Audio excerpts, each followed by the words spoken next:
Jumpa lagi bareng saya Isa di acara Ngobrol Pagi Yuk. Apa kabar teman-teman pada pagi hari ini? Semoga tetap sehat ya, tetap menjaga kesehatan dan selalu berpikir positif gitu. Senang sekali pada Senin pagi hari ini kita berjumpa lagi dalam acara Ngobrol Pagi Yuk. Dan pada hari ini kita akan kedatangan bintang tamu yang akan membahas bagaimana agar kita tetap semangat dan mempunyai kesehatan mental yang baik selama pandemi. Karena pasti dengan adanya pandemi ini dampaknya sangat ini ya, langsung gitu kepada psikis kita seperti itu. Nah, sambil menunggu bintang tamu kita hadir pada acara pada pagi hari ini, teman-teman saya harap tetap menjaga kesehatan, itu penting. Saya selalu berulang-ulang menjaga kesehatan dan terapkan protokol kesehatan, memakai masker, jaga jarak, serta selalu berpikir positif gitu. Nah, ini Mbak Jensnya sudah gabung, saya akan manggil ya, bentar. Bismillah.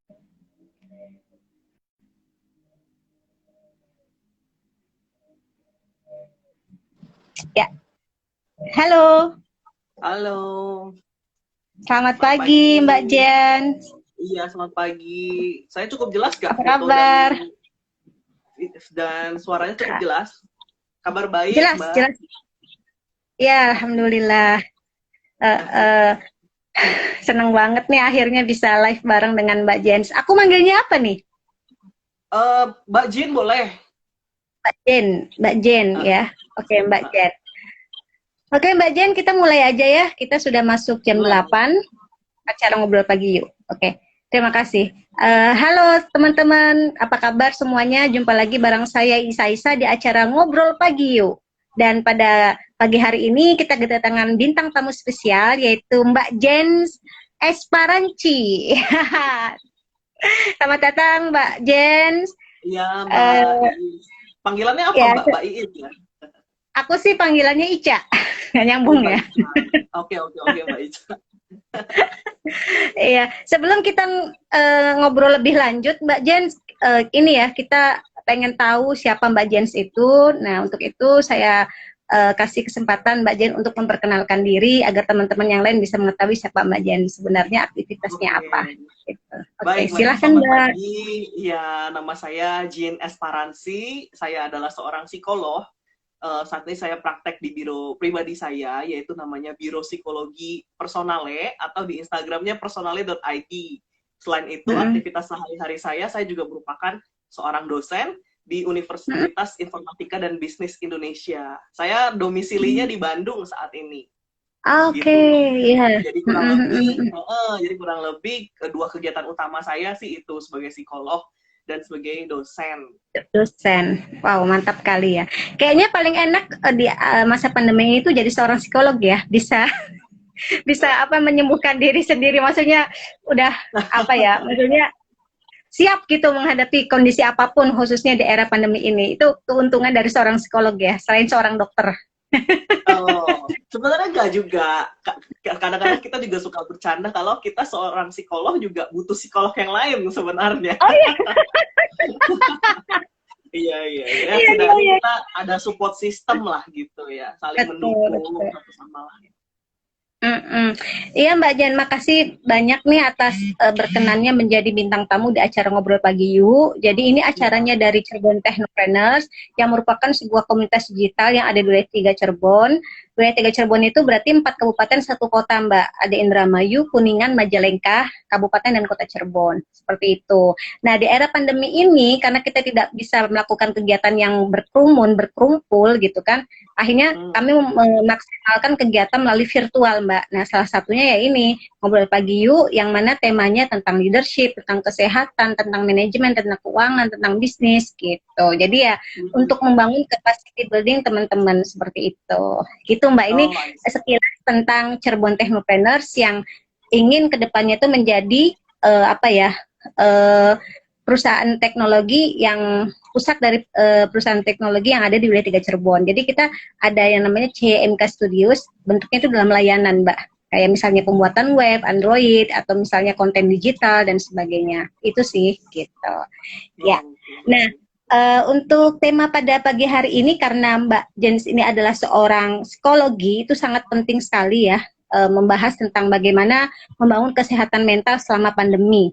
Nah, yang saya ketahui Mbak, yang paling update nih Mbak, kita bahas tentang kemarin tuh di Bandung khususnya, mungkin Mbak juga tahu, itu antrian panjang tuh bukan antrian sembako Mbak, atau pembagian bansos dan sebagainya, tapi itu pendaftaran untuk perceraian di pengadilan agama. Nah itu gimana itu Mbak, pandemi sampai berpengaruh kepada rumah tangga dan akhirnya banyak kasus-kasus perceraian.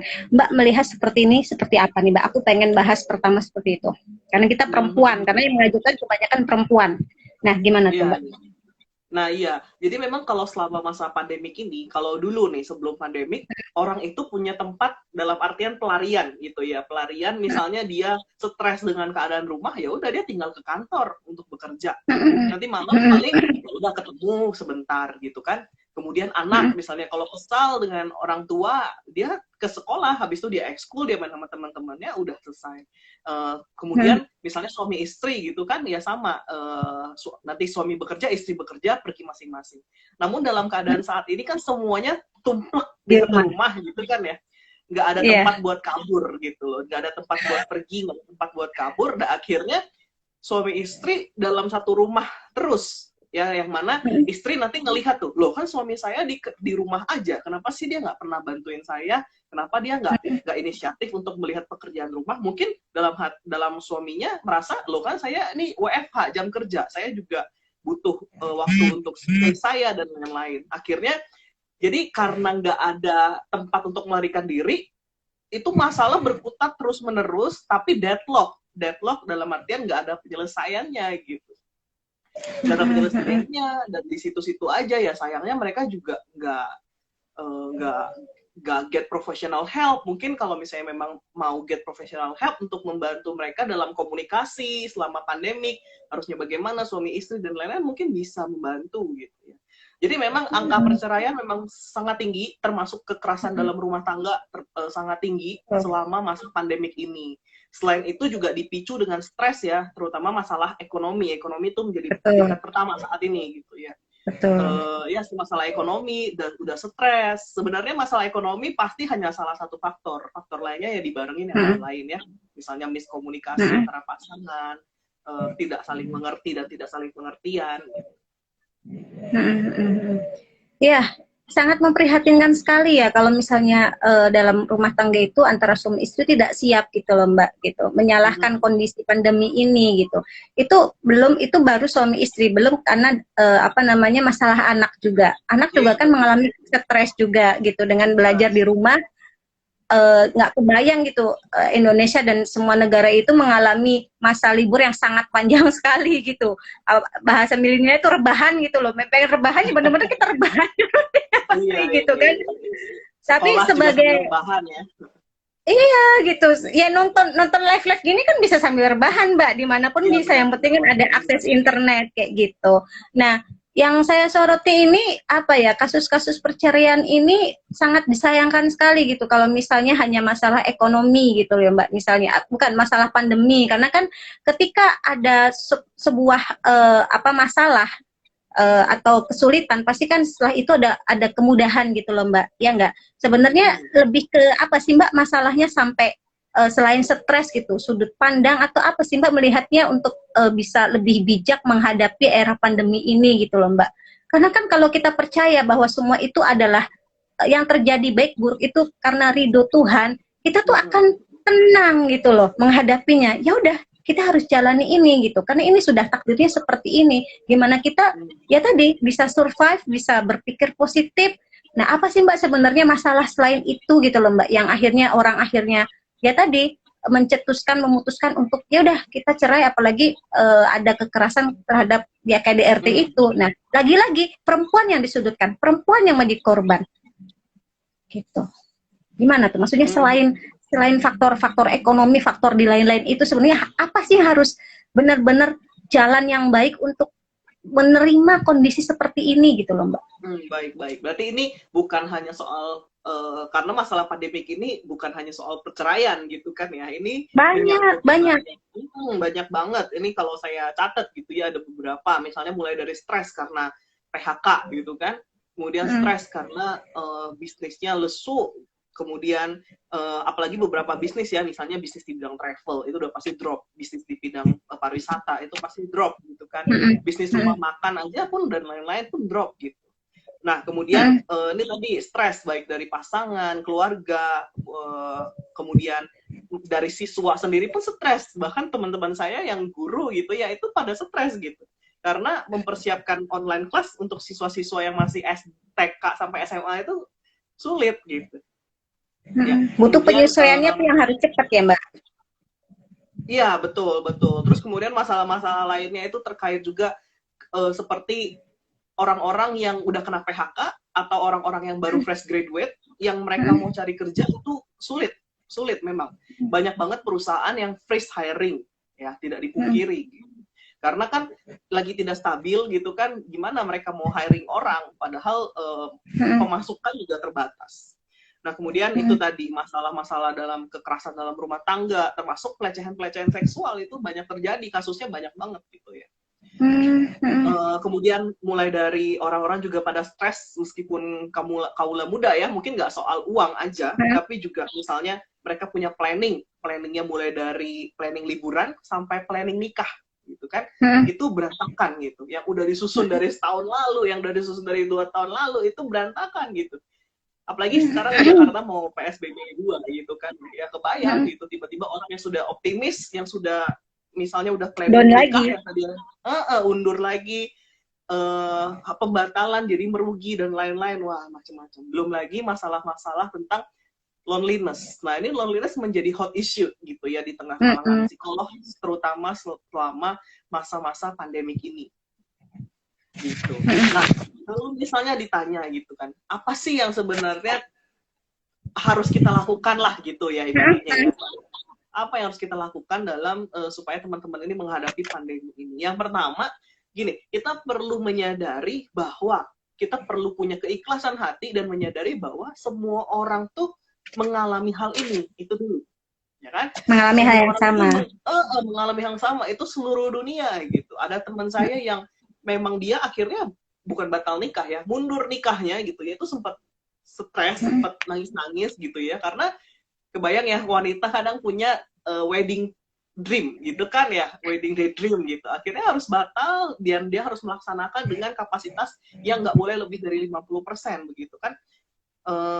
Nah itu akhirnya cuma bisa menghibur diri, menguatkan diri dengan cara ini memang dialami oleh seluruh dunia, bahkan ada orang-orang yang lebih mengalami hal-hal yang lebih buruk, misalnya sampai harus jual rumah, harus jadi nggak punya tempat tinggal, jadi harus tinggal di pinggir jalan, itu ada loh Mbak, cerita-cerita. Ada ya?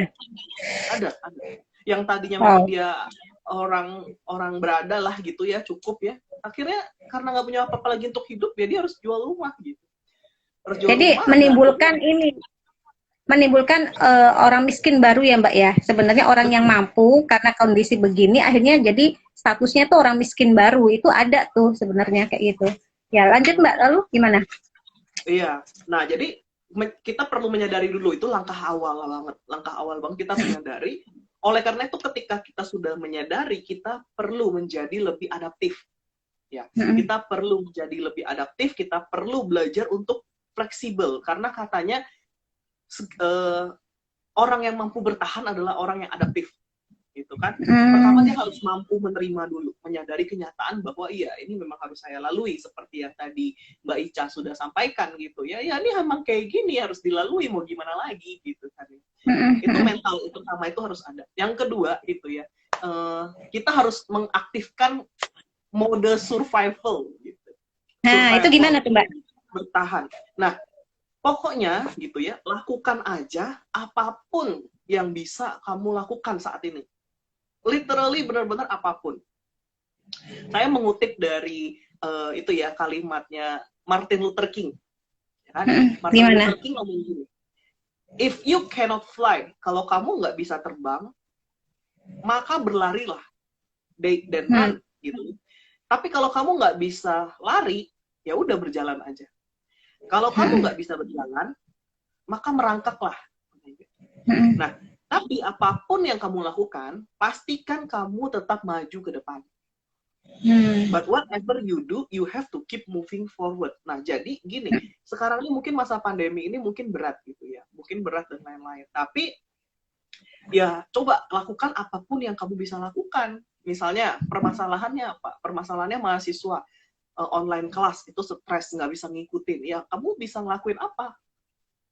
Belajar berulang-ulang kah? Minta masukan dari dosennya kah? Minta feedback dari dosennya kah? Memberikan masukan pada kelas kah? Dan lain-lain. Gitu kan. Nah, terus kalau misalnya kamu bermasalah dalam hubungan dengan pasangan, harus seperti apa? Apakah kamu sudah mengusahakan sesuatu? Misalnya, komunikasi diperbaiki. Udah ngobrol heart to heart belum? Udah mencari bantuan profesional belum? Jadi, ini kita harus melakukan sesuatu untuk kita survive, untuk kita bertahan. Nah, terus misalnya lagi, untuk siswa gitu ya.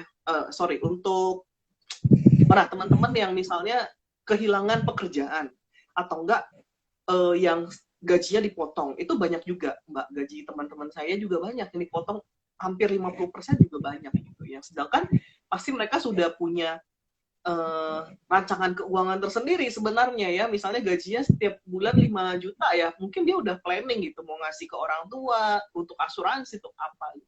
Akhirnya drop banget kayak begitu kan.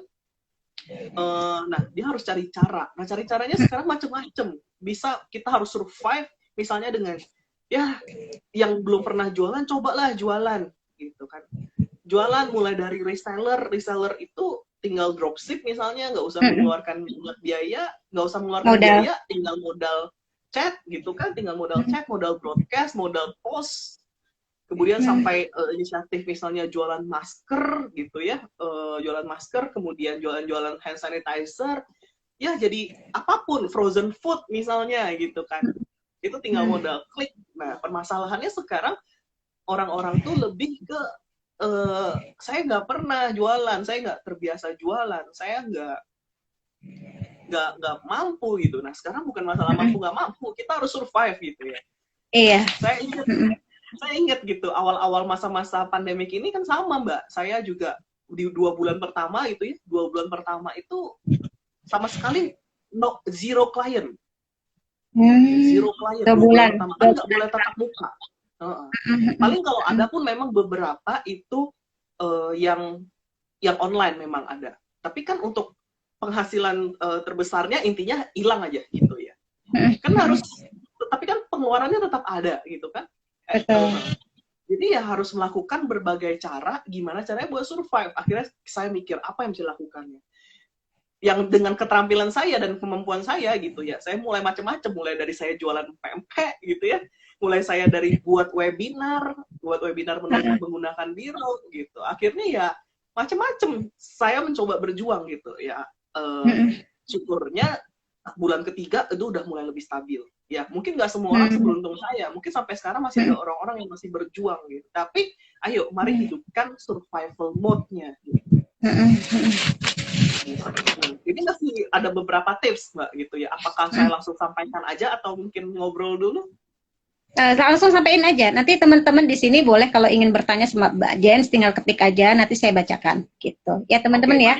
Gitu. Nah ya tadi kan udah 2 ya. Pertama menyadari bahwa semua orang itu mengalami. Yang kedua, ayo hidupkan survival mode on gitu ya. Nah yang ketiga, coba teman-teman harus set dulu nih target jangka panjang dan jangka pendek gitu ya. Sekarang ini lagi susah jangka panjang memang. Kita set dulu jangka pendek yang realistis. Misal dalam jangka pendek teman-teman mau apa, mau capai apa. Kenapa kita perlu set target? Karena target itu menghidupkan kita, menguatkan kita gitu ya. Jadi kita perlu tahu what do I want? Apa yang benar-benar saya inginkan. Nah, selain itu, kita juga perlu membangun rutinitas gitu ya, membangun rutinitas dan melakukan hal-hal yang produktif. Itu udah yang keempat ya, tips yang keempat.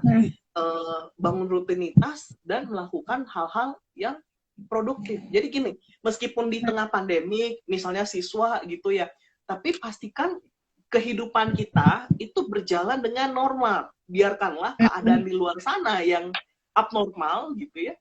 Tapi dalam hidup kita sendiri, dalam rutinitas kita sehari-hari, itu kita perlu men-set supaya normal. Misalnya, tetaplah bangun pagi. Tetaplah sehari mandi 2 kali. Itu kan hal-hal basic gitu kan. Karena menurut di dunia psikologi gitu ya, salah satu indikasi orang sehat mental itu adalah ketika dia mampu mengurus dirinya sendiri, mampu membangun rutinitas dan mengurus dirinya sendiri. Nah, jadi misalnya tetap tidur tepat waktu, makan tepat waktu, kemudian hari-hari kalau misalnya bosen gitu kan, misalnya weekend, aduh nggak bisa kemana-mana, teman-teman juga nggak bisa diajak pergi gitu ya. Ya udah, kamu bisa apa? Nah, ini ada teman saya yang memang dia seneng belajar gitu, satu hari itu di hari Sabtu dia bisa sampai ikut 8 webinar loh. Mabok gitu ya, tapi emang orangnya seneng belajar gitu. 8 loh, saya sampai tanya, 8 gimana kamu cara ngikutinnya?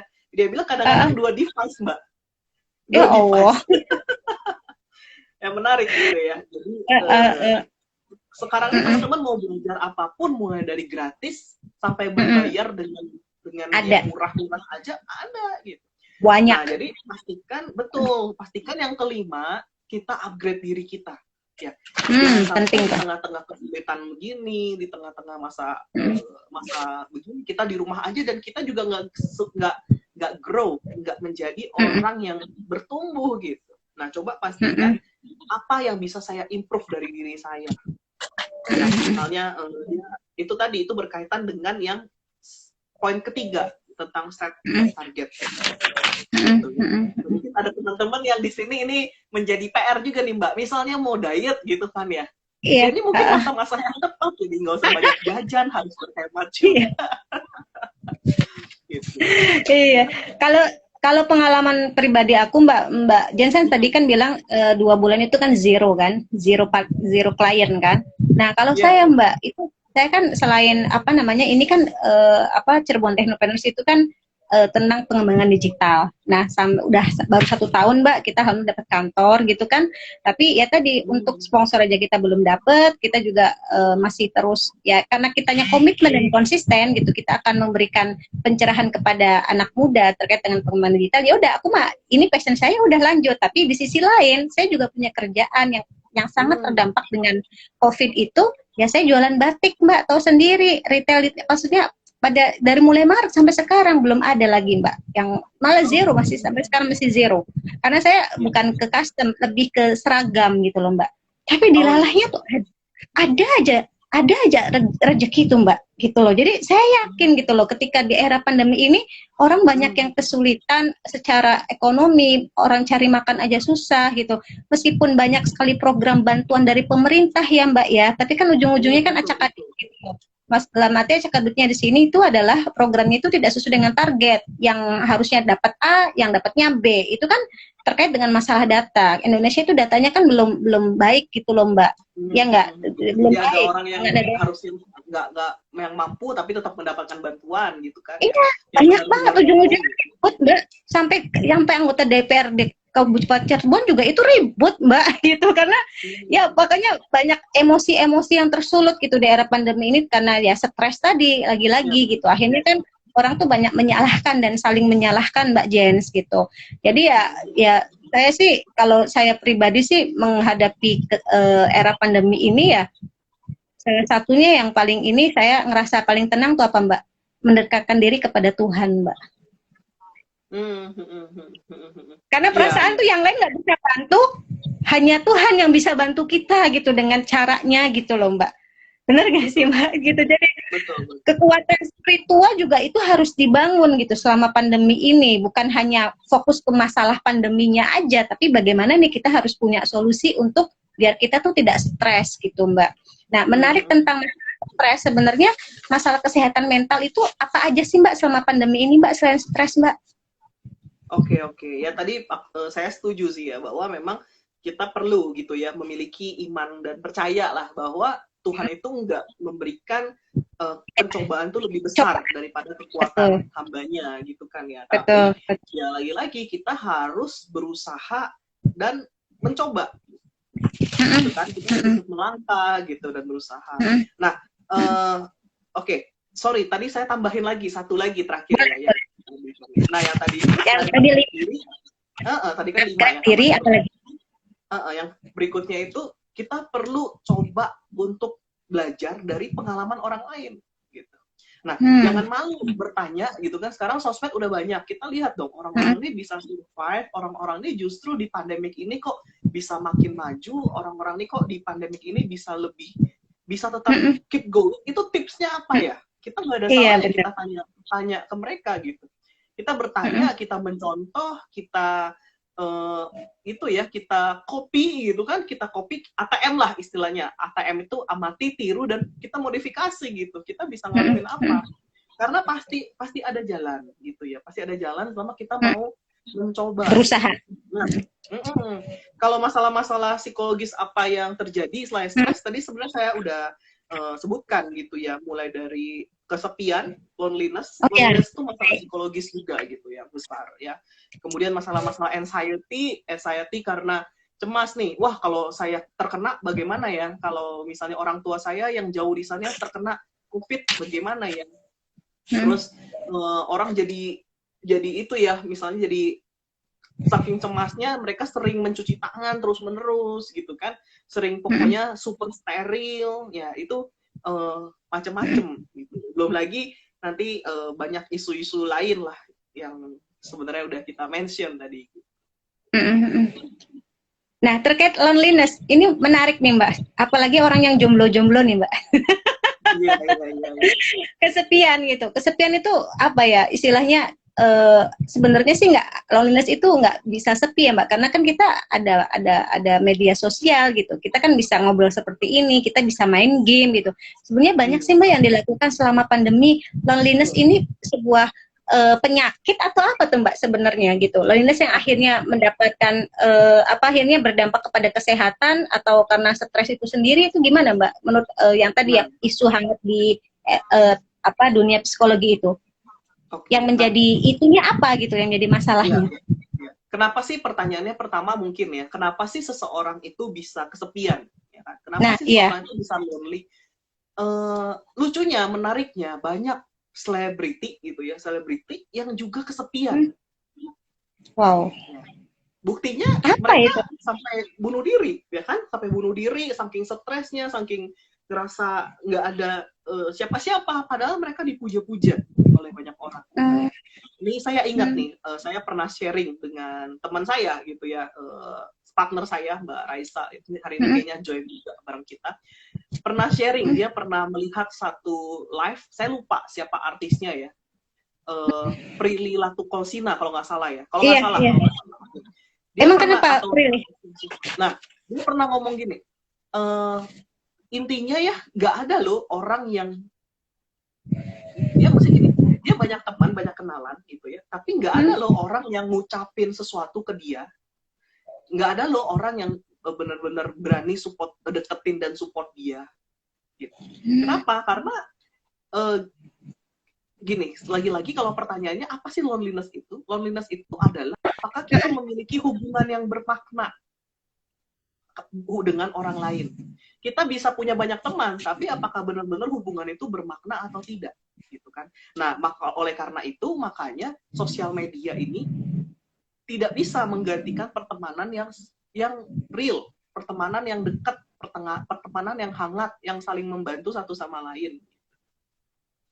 Jadi memang loneliness itu bisa terjadi karena seseorang tidak memiliki hubungan yang bermakna dengan orang lain. Makanya banyak orang yang bilang gini, saya kesepian di tengah-tengah keramaian. Ada kan ya? Merasa kesepian, padahal dia punya banyak teman. Gitu. Saya ingat ada salah satu juga, ada salah satu teman saya yang pernah ngepost gini, bagus kata-katanya, dia bilang gini, I know many people, saya tahu banyak orang, and many people know me, karena dia followersnya cukup banyak gitu ya. And many people know me, gitu ya. Tapi I am lonely katanya. I have no friends katanya. I know many people and many people know me, but I have no friends and I am lonely. Dia ngomong itu dengan gamblang di sosial media dia. Padahal, ya kebayang ya, habis dia ngomong gitu, pasti followersnya akan ngomong kan, oh enggak kok, kami fans kok sama kamu tuh berbakat loh, dan lain-lain gitu. Secara terlihat mata, mungkin dia nggak kesepian gitu, tapi deep down in his heart, in her heart gitu ya, dia merasa nggak punya siapa-siapa. Itu kenapa merasa tidak punya siapa-siapa itu? Kenapa Mbak? Padahal kan teman banyak gitu loh. Apa sih yang dicari dari dirinya itu sendiri? Kayak Prilly itu kan, aku lihat dia punya sahabat, dia punya rumah bagus, dia sukses, karir, cantik dan sebagainya. Orang tua juga mendukung. Apa Mbak kebutuhan? Apalagi yang dia belum merasa belum tersampaikan tuh apa? Itu mungkin itu PR-nya dia gitu loh, yang belum tersampaikan dan dia ngerasa belum dapat nih. Apa Mbak? Nah, kalau itu sebenarnya gini, kalau saya percaya gini, setiap orang itu pasti punya satu titik dalam hidupnya, itu ada satu titik mungkin dia merasa kosong. Setiap orang, mau dia siapapun, mulai dari orang biasa sampai selebriti gitu ya, dalam dirinya itu akan ada satu titik mungkin merasa kosong. Kenapa? Kalau analisa saya pribadi, karena manusia ini cenderung selalu mencari sesuatu yang tidak ada, yang dia tidak punya. Gitu. Kan kita masih manusia, otomatis pasti kita punya banyak kekurangan, ya kan? Kita manusia, kita punya banyak kekurangan, kita masih banyak hal yang tidak kita miliki. Jadi manusia itu cenderung mencari kekosongan itu. Dan that's why manusia akan ada satu titik merasa kosong, merasa sepi, merasa ngapain sih sebenarnya saya hidup gitu ya. Oleh karena itu memang saya biasanya selalu bilang kita perlu terkonek sama pencipta kita gitu ya. Kita perlu terhubung dengan pencipta kita sehingga kekosongan-kekosongan itu bisa kita cari pada sumber yang tepat, pada sumber yang benar. Jadi siapapun itu, mau hidupnya kita lihat sebahagia apapun, itu dalam satu titik ada sisi kekosongan. Oleh karena itu kita harus perlu mengembangkan sikap-sikap seperti gratitude, mengucap syukur gitu ya, merasa cukup. Itu sikap-sikap seperti itu memang perlu kita kembangkan terus-menerus. Karena kita perlu sadar bahwa siapa sih di manusia di dunia ini yang nggak pernah merasa kosong, nggak pernah merasa lonely gitu. Ada aja. Meskipun tampaknya selebriti-selebriti itu kan apa sih mereka kurangnya? Teman punya, popularitas punya, ya kan? Uang punya, ketenaran punya. Sepertinya kayak nggak ada yang kurang gitu, Mbak ya. Tapi ternyata memang manusia itu selalu mencari apa yang dia nggak punya. Itulah sumber ketidakbahagiaan. Jadi kalau misalnya orang Jawa bilang sih, nyawang itu kelihatannya indah semua, Mbak. Belum tentu dalamnya itu indah gitu kan. Benar nggak sih? Iya, benar.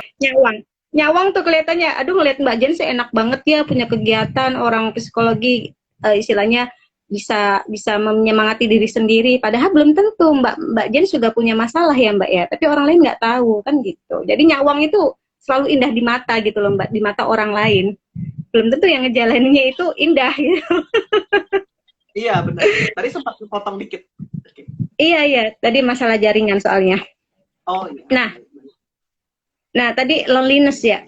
Aduh, kayaknya semua orang mengalami itu kayaknya Mbak ya. Sebenarnya saya juga mungkin seperti itu, tapi cara menghadapinya tuh beda-beda mungkin Mbak ya. Treatmentnya tuh beda-beda gitu loh.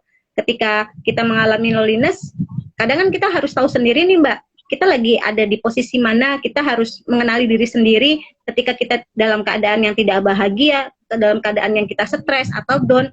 Kita kan kadang ada apa ya, katanya manusia itu bisa menyembuhkan diri sendiri Mbak. Nah itu gimana tuh Mbak, cara manusia untuk menyembuhkan diri sendiri kalau menurut psikologi? Langkah pertama, bisa menyembuhkan diri sendiri, bisa banget gitu ya. Nggak harus selalu ke psikolog gitu, nggak juga gitu. Nah, sama seperti saya selalu mengibaratkan dengan dunia kesehatan gitu ya. Gimana cara kita bisa sembuh? Misalnya nih, kita tahu bahwa badan kita lagi nggak enak nih gitu ya. Kenapa ya? Misalnya kalau kita tahu, pertama kita harus tahu dulu kita nih sakit apa sih? Saya ini kenapa sih? Apa gejalanya gitu ya? Misalnya saya tahu bahwa saya pilek, maka saya akan berusaha untuk menghindari minuman dingin misalnya. Kan? Saya akan berusaha minum obat pilek misalnya gitu. Kalau saya udah merasa aduh kepala saya sakit, jadi saya udah tahu saya harus menghindari banyak gadget, saya harus banyak tidur gitu. Nah, jadi pertama dalam psikologi pun sama. pertama kita harus kenal dulu, saya ini sakit apa, gitu kan? Saya ini kenapa? Apa yang membuat saya merasa seperti ini? Misalnya contohnya, ketika seseorang marah, gitu kan? Saya biasanya suka nanya, apa yang membuat kamu marah? Karena marah itu adalah sebuah emosi, sebuah ekspresi yang sebenarnya di dalamnya mengandung emosi-emosi yang lain. Ya, misalnya seseorang dimarahin, dihina gitulah ya, dihina oleh temannya. Kemudian dia marah, gitu kan? Sebenarnya apa yang buat dia marah sih? Yang buat dia marah kan adalah perasaan malu, ya kan? Perasaan malu, perasaan sedih kok teman-temannya yang lain ketika dia dihina kok dia nggak ada yang menghibur, perasaan malu kok dia dipermalukan di depan umum, gitu kan? Perasaan apa lagi gitu, macam-macam gitu. Jadi pertama-tama kita harus mengenali dulu, mengidentifikasi dulu, saya ini kenapa gitu. Nah gitu ya, saya ini kenapa saya kesepian gitu kan, tadi misalnya kenapa saya kesepian, kenapa saya merasa cemas, kenapa saya merasa tidak berdaya, itu kenapa? Nah itu perlu tahu dulu sebenarnya, itu langkah awal. Langkah berikutnya gitu ya, udah setelah kamu tahu, nah ketika menghadapi itu lagi, kita harus perlu self awareness terus, kita harus perlu sadar diri terus nih. Nah, kemudian yang ketiga, coba kita fokus sama kekuatan kita fokus sama kelebihan-kelebihan kita. Kalau kita terus fokus sama kekurangan dalam diri kita gitu ya, terus fokus sama hal-hal yang kita tidak berdaya, ya kita nggak akan maju gitu. Coba kita fokus sama kelebihannya kita, apa yang bisa kita improve, apa yang bisa kita lakukan, bagaimana kita bisa berkontribusi untuk orang lain gitu ya. Nah, biasanya salah satu orang hidupnya tuh bermakna adalah ketika dia bisa menjadi berkat atau dia bisa menjadi bermanfaat untuk orang lain. Nah, gitu. Jadi coba gunakan kekuatan kamu supaya kamu bisa produktif untuk kamu pribadi dan itu bisa bermanfaat, bisa kamu berikan kepada orang lain. Nah, kalau misalnya menghadapi apa yang harus lakukan orang yang misalnya pemalu tadi Mbak, pemalu terus dia ngerasa banyak kekurangan gitu, itu kan penting tuh Mbak. Nah itu bagaimana untuk meningkatkan kepercayaan diri itu Mbak gitu, karena kan meskipun mencari kerjaan atau cari uang sekarang susah, tapi kan kita harus bersaing dengan yang lainnya. Nah belum apa-apa kita tuh udah mulai takut sendiri gitu loh Mbak untuk memulai itu. Nah itu gimana caranya Mbak biar mereka tuh semangatnya terus gitu, yang tadi Mbak bilang gitu.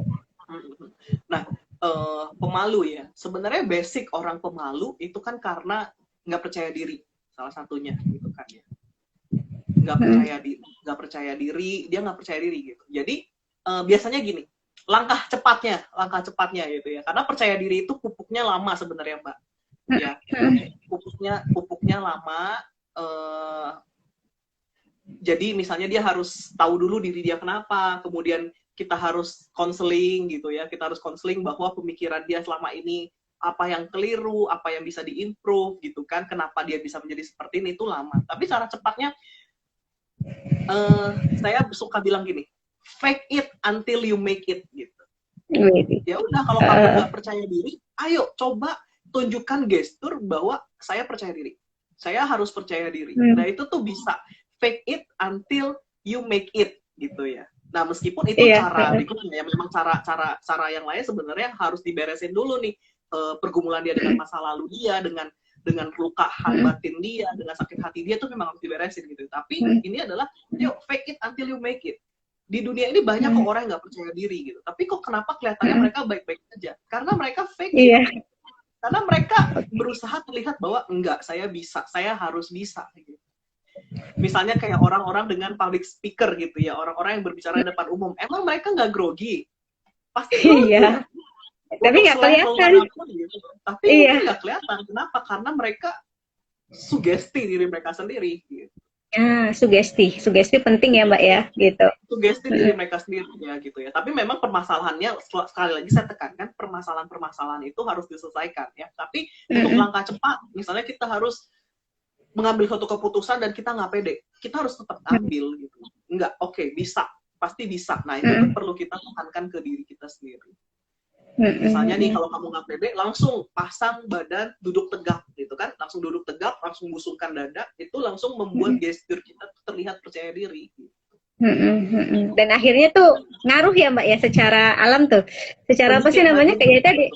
Iya, karena Alam bawah pikiran kita sadarnya. ngerasa sepertinya akhirnya terbentuk dengan sendirinya gitu rasa percaya Iya. diri itu. Nah ini Mbak ada Jadi pertanyaan gestur aku memang langsung. membentuk. Mm-mm. Ini ada pertanyaan aku langsung bacakan aja Mbak ya gitu. Apa Iya, yang nih perlu dari rekan dilakukan saya orang Hai tua? Ferdian. Oh iya, apa yang perlu dilakukan orang tua terhadap kesehatan mental anak akibat pembatasan aktivitas fisik selama pandemi ini? Gimana tuh Mbak? Oke. Apa yang perlu dilakukan orang tua terhadap kesehatan mental anak akibat pembatasan aktivitas fisik selama pandemi? Baik. Nah, Ya ditambah sebenarnya sama saya aku Mbak, tambah sama aku pertanyaannya, karena apa? Biasanya justru yang stres itu tidak hanya anaknya, orang tuanya juga. Jadi ngaruh juga ke anak itu gimana? benar. Akhirnya marah-marah. Nah itu aku gemes gitu ngeliatnya gimana tuh Mbak? Oke, baik. Ya sebenarnya saya psikolog dewasa. Sebenarnya saya tidak Iya, berkompeten untuk menjawab tentang masalah pola anak. asuh dan lain-lain gitu ya. Tapi yang saya tahu gitu ya, yang saya tahu yang pertama gini, memang orang tua perlu itu kan menjelaskan kepada anak bahwa yang stres itu bukan kamu aja loh. Yang yang stres tuh bukan kamu aja, yang jenuh tuh bukan kamu aja. Seluruh dunia mengalami ini. So, you have to be quiet, you have to be understand. Itu seperti dia sampaikan. Yang kedua, memang orang tua perlu kreatif. Kreatif dalam artian bagaimana menciptakan permainan-permainan kecil di rumah. Nah, itu tuh perlu kreatif. Ya. Nah, kemudian ini lagi-lagi kreatif itu misalnya bagaimana menciptakan permainan, bagaimana tetap menjaga anak tuh tetap aktif di rumah gitu. Jadi Happy jangan gitu ya. sampai anak di rumah juga akhirnya bengong doang, diem doang. Itu memang nggak sehat juga. Tetap harus beraktivitas. Yang pasti Main anak juga gadget tetap terus. harus main gadget terus. Iya. Nah, kan itu kan tetap harus dibatasin sebenarnya kan. Gitu. Nah, terus kemudian bagaimana anak-anak itu tetap lagi-lagi kuncinya adalah tetap hidup dalam rutinitas. Jangan karena liburan jadinya tidurnya sembarangan, bangunnya sembarangan gitu. Nah, jadi kalau pembatasan aktivitas fisik ini tetap harus kreatif, ya main di rumah lah. Main itu macam-macam ya, mulai dari cuci motor bareng, cuci mobil bareng, ya nyiram tanaman, beres-beres rumah. beres-beres gitu ya. Misalnya berenang bisa aja di bak gitu kan, atau enggak pakai baskom gitu. Nah sekarang permainan-permainan itu udah banyak lah, banyak di internet misalnya ya, kita bisa beli activity books ya, mulai dari menggambar, menghitung, pindah-pindahin barang, pindah-pindahin balok. Gitu. Nah gitu. Nah kebetulan kalau di Bandung ini kan memang belum terlalu ketat ya, mungkin bisa sesekali ke taman yang agak kosong gitu kan, taman yang agak kosong ya biarlah anak-anaknya melakukan aktivitas fisik. Gitu. Iya, jadi orang tua di sini juga perlu referensi ya Mbak ya, untuk bagaimana caranya ya belajar lagi orang tua juga gitu, karena kan biar anak-anaknya mereka itu ya bisa enjoy, happy sih Mbak gitu. Gimana caranya anak-anak itu happy selama pandemi ini gitu. Kalau misalnya anak-anak happy ya, akhirnya ya pelampiasannya main gadget terus atau ya itu nggak baik gitu buat anak itu sendiri gitu. Jadi perbanyak referensi atau literasi digital, literasi parentingnya ya Mbak ya, mungkin ya dengan mengikuti acara-acara ya kayak gini gitu yang membahas tentang iya, betul. Parenting itu banyak sekali, kayak Dian Sastro juga itu ada gitu, yang sama Mesti siapa gitu, Mbak Mesti juga sering gitu apa namanya mengadakan webinar tentang parenting gitu. Nah, benar-benar itu webinar-webinar tentang parenting, tentang terutama dalam masa-masa pandemik ini orang-orang tuh lagi bermurah hati berbagi ilmu lah kalau saya bilang betul, gitu ya. Jadinya betul. ayo mari banyak cara menuju Roma gitu ya. Don't give up. Iya, Just don't give up. Nah Mbak, kalau saya ngelihatnya Mbak, yang tadi masalah loneliness itu Mbak ya, aku masih penasaran nih Mbak. Loneliness, tidak percaya diri, pemalu, kadang orang-orang sekitar kita itu kayak misalnya sekarang, karena banyak apa dampaknya itu ke masalah ekonomi juga, akhirnya kan para ibu-ibu ini banyak nih yang berjualan Mbak, tiba-tiba bisa masak, tiba-tiba bisa bikin kue gitu, tapi tanggapan orang lain tuh kadang apa ya, nggak apaan sih gitu, kurang menerima, kadang nggak ngerti, kurang mendukung. Harusnya ketika ada orang yang posting makanan apa ya, harusnya sesama temen ya ada gerakan tuh membeli sesama teman gitu biar kita Iya, saling iya. bantu gitu.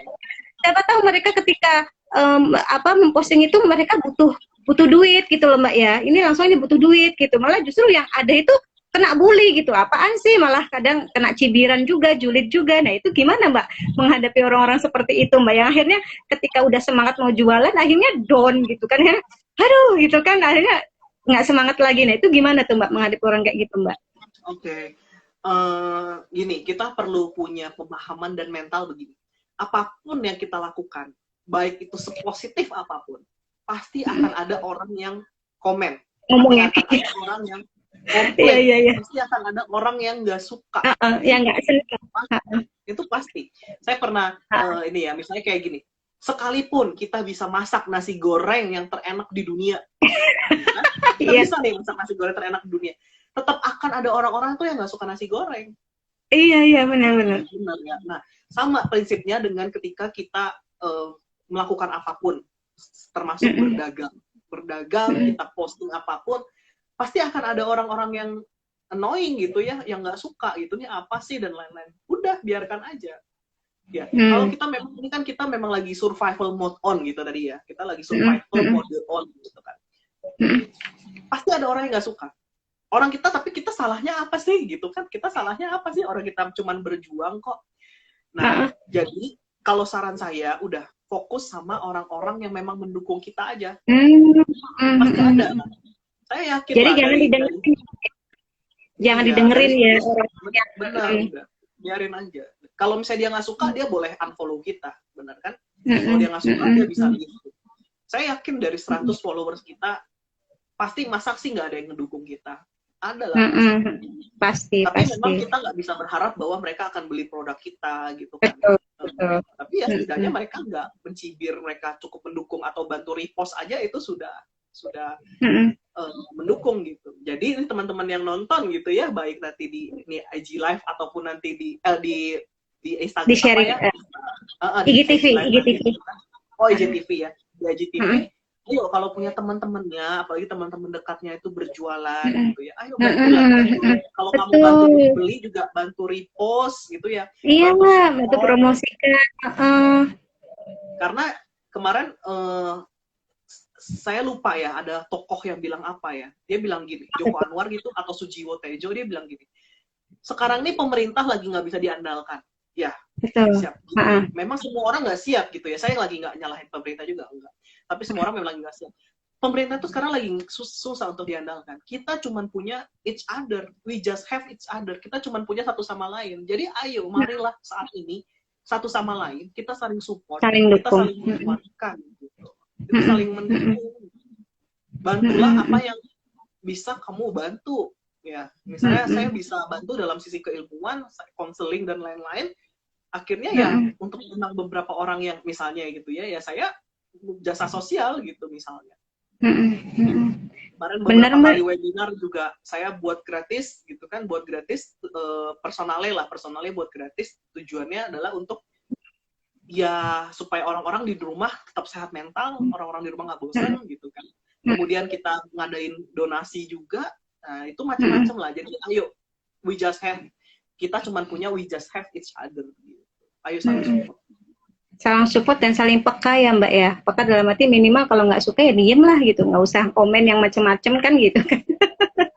Nah, ini Mbak, aku menarik nih bahas masalah stres kepada remaja Mbak. Remaja ini entah SMA atau anak kuliah gitu kan, tadi udah singgung sama Mbak gitu kan, dimana tugas yang sangat seabrek gitu kan, tapi di sisi lain itu ada tekanan-tekanan dari orang tua yang mana orang tua sendiri itu tidak bisa membantu anaknya.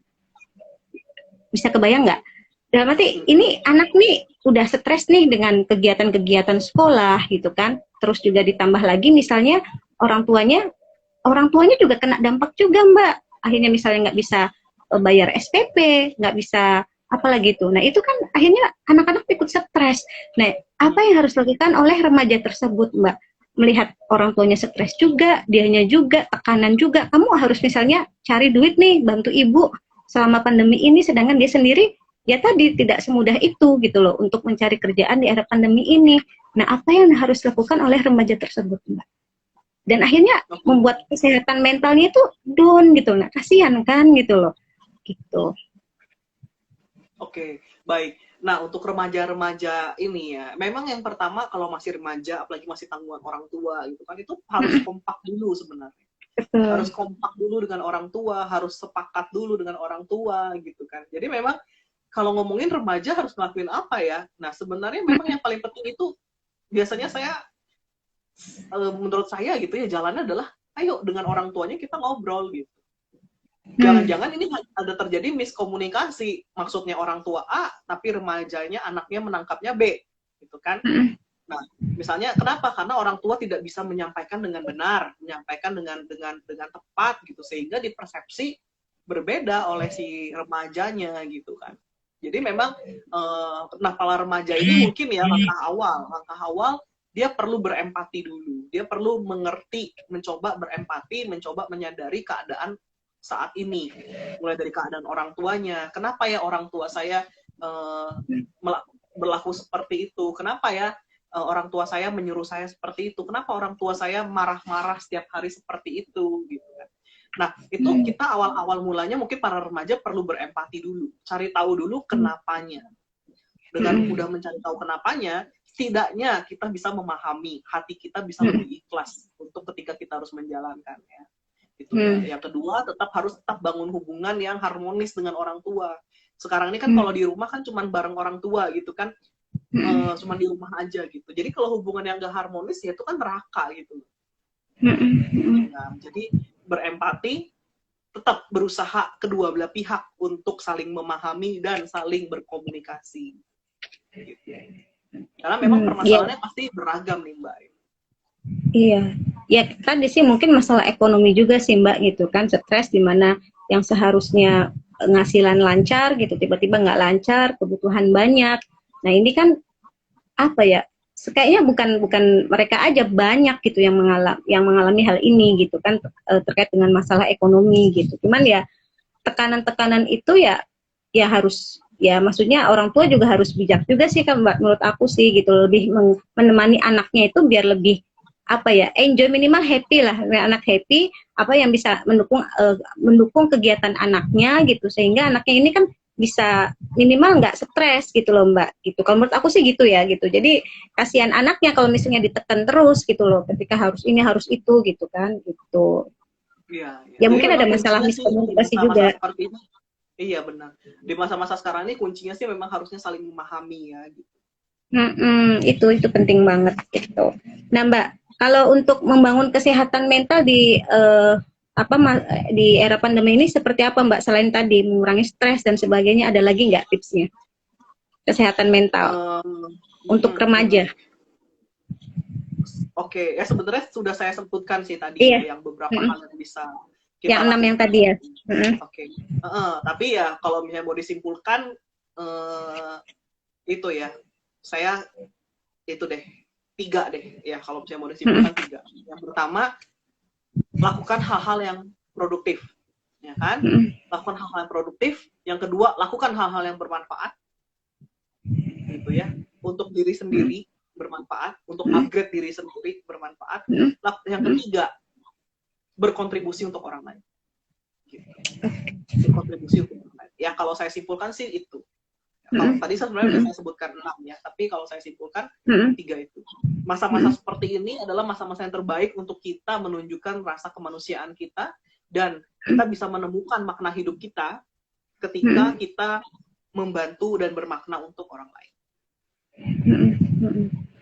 Iya, betul. Jadi tadi udah disebutin ya Mbak ya. Jadi di sini juga tadi ada pertanyaan yang nggak disebutkan, apa sih yang harus dilakukan. Tetap kadang gini sih Mbak, untuk teori itu mungkin gampang, tapi melakukannya tuh kadang sulit gitu loh Mbak, susah, butuh perjuangan juga. Nah itu kan butuh dukungan dari orang-orang sekitar ya Mbak ya, khususnya keluarga lingkungan kita gitu, yang dimana ya saling support, having each other gitu kan. Kalau bukan orang yang terdekat dengan kita, siapa lagi kan gitu ya Mbak ya, minimal itu kan gitu yang harus dilakukan. Nah Mbak, kalau misalnya masalah tadi udah dibahas masalah dalam rumah tangga juga banyak orang yang bercerai, terus juga anak-anak juga banyak yang ibu-ibu yang stres, anak-anak juga. Pokoknya semuanya sekarang tuh kena berdampak gitu. Nah, kalau misalnya tipsnya dari Mbak Jens gitu, bagaimana kita agar di era pandemi ini tuh tetap bahagia? Itu gimana Mbak? Ada tips nggak Mbak? Gitu. Kadang kita ngerasanya satu, stres itu harus dihindari, tapi bagaimana membuat kita lebih bahagia? Nah, itu ada nggak sih Mbak tipsnya Mbak? Oke. Nah, gini, kalau bahagia itu berarti kan diri kita apa ya? Selain gini, saya menyimpulkan bahagia itu dua. Yang satu, kita memiliki emosi yang positif, gitu kan? Emosi yang positif, tapi yang kedua sekaligus emosi-emosi yang positif ini menghasilkan suatu makna. Ya, jadi lakukan yang tadi emosi positif ini bisa dibuat dari lakukan hal-hal yang kamu suka, hal-hal yang bermanfaat, hal-hal yang produktif. Gitu. Coba lakukan setiap harinya, kira-kira apa ya yang buat saya bisa merasa senang hari ini. Senang ya, bukan happy ya. Merasa senang. Setidaknya emosi saya positif. Gitu kan. Itu satu. Yang kedua, itu ya, orang yang happy itu ketika dia bisa bermanfaat untuk orang lain, dia bisa bermakna untuk orang lain. Jadi doing something gitu. Doing something yang kamu suka, tapi juga sekaligus pikirkan apa yang kira-kira bisa bermakna untuk orang lain. Gitu. Padahal sesimpel itu ya Mbak ya? Apa gimana Mbak? Sebenarnya waktu itu saya pernah tuh membuat webinar tentang kebahagiaan ya, tentang happiness. Yaitu sebenarnya kunci-kuncinya itu kamu memang hidup tuh harus balance kan, mulai dari kita harus punya teman support system, apa ya namanya ya, punya teman, punya dekat dengan keluarga gitu. Tapi kan memang hidup ini tidak seideal itu kan. Iya. Benar kan, hidup ini tidak seideal itu. Jadi that's why kita tetap bisa bahagia kalau hidup itu tidak ideal, tetap bisa. Ya kuncinya feeling, mengucap syukur gitu kan ya. Kita merasa bersyukur, kita memaksa diri kita untuk oh iya ya hari ini saya bisa lakukan ini, saya bisa lakukan itu. Tadi ada orang yang seperti ini, wah itu kita bisa counting our blessing gitu. Mungkin blessing kita. Terus itu tadi kita tetap melakukan hal-hal yang kita senang, hal-hal yang kita sukai, dan bagaimana kita bisa bermanfaat untuk orang lain. Itu aja ya, itu aja. Itu setidaknya udah bisa menjaga supaya kita tetap waras secara mental gitu. Iya, itu penting sekali ya Mbak ya, hidup bahagia di era pandemi ini, karena dengan kita bahagia melakukan hal yang positif, apa yang kita senangi, ya tadi kita tuh bisa berdamai dengan kondisi pandemi ini, bener nggak sih Mbak? Gitu kan? Dengan happy ini kita akhirnya ya udahlah gimana lagi gitu kan? Kita jalani aja apa yang kita bisa gitu. Nah, Mbak Jens, kita hampir sejam nih ngobrol nih Mbak, 4 menit 5 menit lagi, kerasa banget. Kalau apa nih Mbak yang ingin disampaikan teman-teman untuk sekarang agar bisa tetap semangat terus di era pandemi meskipun banyak masalah, banyak keterbatasan, apa yang harus dilakukan Mbak? Selain tadi gitu loh, bagi orang tua, bagi remaja. Baik, ini mungkin sekaligus yang bisa sekaligus closing kali ya gitu ya. Boleh. Nah, gini, kita harus sadari bahwa ketika kita semakin kita stres, itu malah melemahkan imun kita. Ya kan? Oh iya benar-benar. Melemahkan imun kita, justru kita malah lebih gampang terserang virus. Nah, kalau kata Pak Muldoko itu kepala staf kepresidenan gitu ya. Masalah COVID ini 80% ini masalah psikologis loh, bukan masalah fisik katanya. Ya. Semakin kita stres, imun kita melemah. Ya. Jadi, nah teman-teman gini, ayo kita sekarang fokus aja sama hal-hal yang bisa kita kontrol. Ya.